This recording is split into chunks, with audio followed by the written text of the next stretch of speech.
So here we are on try 2 because somehow I forgot to hit the record button, which isn't you. Hey you guys, it's Teresa and welcome back to my channel. Today I'm going to be filming my October haul. So this haul only has 4 books, which I'm like a little sad about, but not too sad because I still have a lot of books to get through, and my wallet was kind of jumping for joy like, thank you, you spared me from a month of buying a lot of books. So I guess it's kind of a win-win situation, if that makes sense. But all these books I'm just really excited to read if I haven't read them already. So without further ado, let's just get into it. So the first book in this haul is a book that I mentioned in my wrap-up, and that's because it was just so good that I just kind of had to read it on the spot, and that is The Sun and Her Stars by Rupi Kaur. And this kind of goes through the 5 stages of the 5 stages of life, basically, and it's a poetry book. So if you guys are trying to get more into poetry, I would suggest some of Rupi Kaur stuff because it's a little more modern. But this book follows the wilting, the falling, the rooting, the rising, and the blooming, which is kind of like her 5 stages of life and kind of how she has gotten through life thus far and how I guess you will get through life too. But I absolutely adored this book. I thought it was a really good poetry read, and I'm not a huge fan of poetry. It's just a little too, some of the concepts are a little too broad for me to handle, but hers are just like a really good thing for me to read and has been getting me more into poetry lately. So if you want something a little simple, definitely pick this up. I'll be leaving my Goodreads review down below. But yeah, just go read the book. Or pick up Milk and Honey. Like, you probably will not be disappointed. You won't be disappointed. There's no probably. Everyone loves this book. The next book in this haul is a book that's already made into a movie a couple of years ago, and I'm really, really, really late on the bandwagon. Like, really late. Like, I can't even tell you. But that is The Book Thief by Markus Zusak. So for those of you who don't know, or haven't read the book or haven't seen the movie, this takes place in Nazi Germany, and I believe our main character is a German or a Jew. German. Yeah, it's the main character is a little German girl, and this kind of goes during the time when the Nazis were burning all the books, and her first act of thievery, according to the little blurb in the front, is to pick up this book that was left behind during her brother's funeral. So I'm really excited to read this book. I haven't read a lot of historical fiction, not since I was a kid anyways, so this is probably one of the first books I'll be getting into. And Nazi Germany has just that time frame is just something that I haven't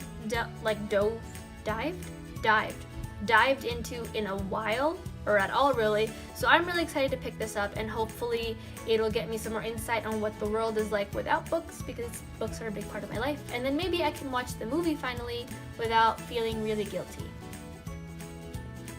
So the next book in this haul is a book that I've been trying to refrain myself from reading and blasting through, because I just don't want to have a repeat of A Court of Thorns and Roses, where I am an emotional puddle on the floor with nowhere to go.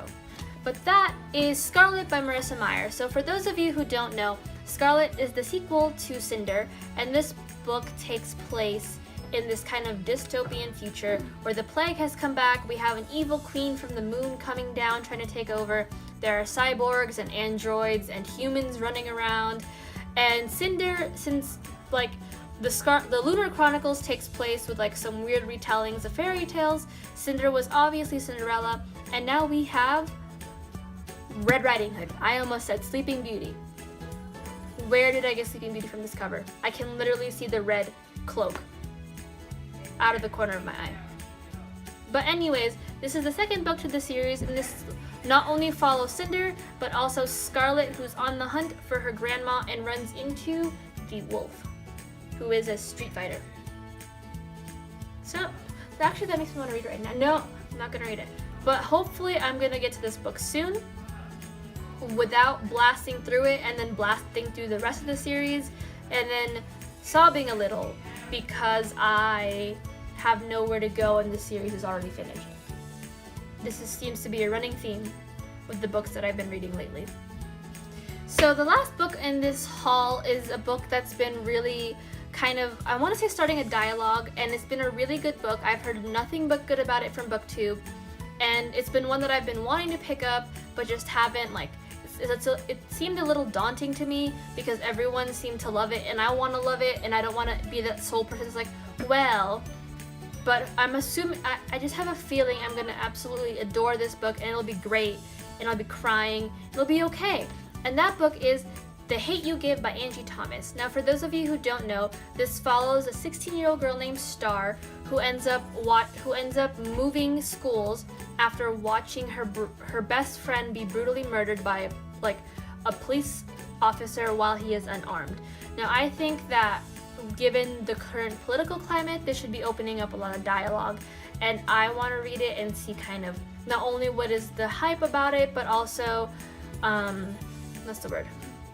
Kind of the emotion behind it, and to see the world through someone else's eyes, because this story is something that I cannot personally have a voice in, or have a voice in terms of like experience wise, or the fear that happens.